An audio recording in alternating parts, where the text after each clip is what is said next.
बहुत समय पहले की बात है। एक छोटा सा गांव था जिसका नाम सुंदरपुर था। वहाँ की हरी भरी वादियों और पुराने खंडरों के बीच एक कहानी बूढ़े बुजुर्गों की जुबान पर हमेशा रहती थी, खोया हुआ खजाना। कहते थे कि सैकड़ों साल पहले एक अमीर जमींदार ने अपना सारा सोना चांदी एक गुप्त जगह पर छिपा दिया था, लेकिन उसका नक्शा कहीं खो गया और खजाना आज तक किसी को नहीं मिला। विकास एक जवान लड़का सुंदरपुर में अपनी दादी जी के साथ रहता था। वह हमेशा दादी जी की कहानियां सुनकर बड़ा हुआ। एक दिन दादी जी ने उसे एक पुराना फटा हुआ कागज दिखाया। उस पर कुछ अजीब निशान और लकीरें थी। दादी जी ने धीमी आवाज में कहा, यह उस खजाने का नक्शा हो सकता है बेटा, लेकिन सावधान रहना, इस रास्ते में खतरा है। विकास का दिल जोर जोर से धड़कने लगा। उसने फैसला किया कि वह खजाना ढूंढेगा।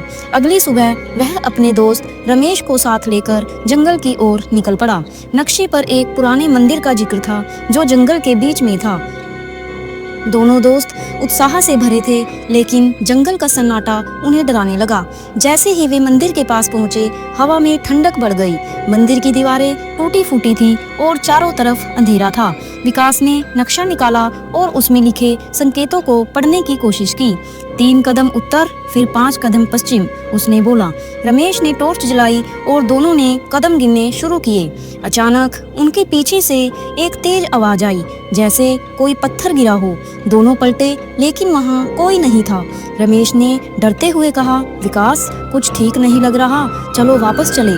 लेकिन विकास ने हिम्मत दिखाई, हम इतने करीब हैं रमेश, अब पीछे नहीं हट सकते।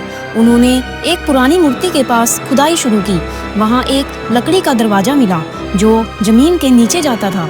विकास ने दरवाजा खोला और अंदर एक अंधेरी सुरंग थी। दोनों ने एक दूसरे का हाथ पकड़ा और अंदर चले गए। टॉर्च की रोशनी में उन्हें दीवारों पर अजीब सी नक्काशी दिखी, जैसे कोई चेतावनी हो।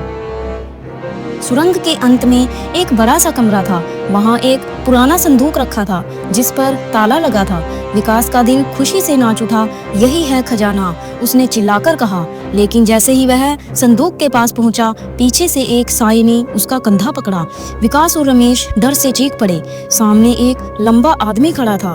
उसकी आंखें चमक रही थी। यह खजाना मेरा है, उसने ठंडी आवाज में कहा। जो इसे छुएगा वह जिंदा नहीं बचेगा। विकास का दिमाग तेजी से चला। उसने देखा कि संदूक के पास एक रस्सी बंधी थी जो शायद किसी जाल से जुड़ी थी। उसने रमेश को इशारा किया और तेजी से रस्सी खींच दी। तभी छत से पत्थर गिरने शुरू हुए। वह अजनबी चीखता हुआ भागा, लेकिन पत्थरों के नीचे दब गया। विकास और रमेश किसी तरह सुरंग से बाहर निकले। उनके हाथ खाली थे क्योंकि संदूक पत्थरों के नीचे दब गया था। सूरज की रोशनी में दोनों ने एक दूसरे को देखा और हंस पड़े।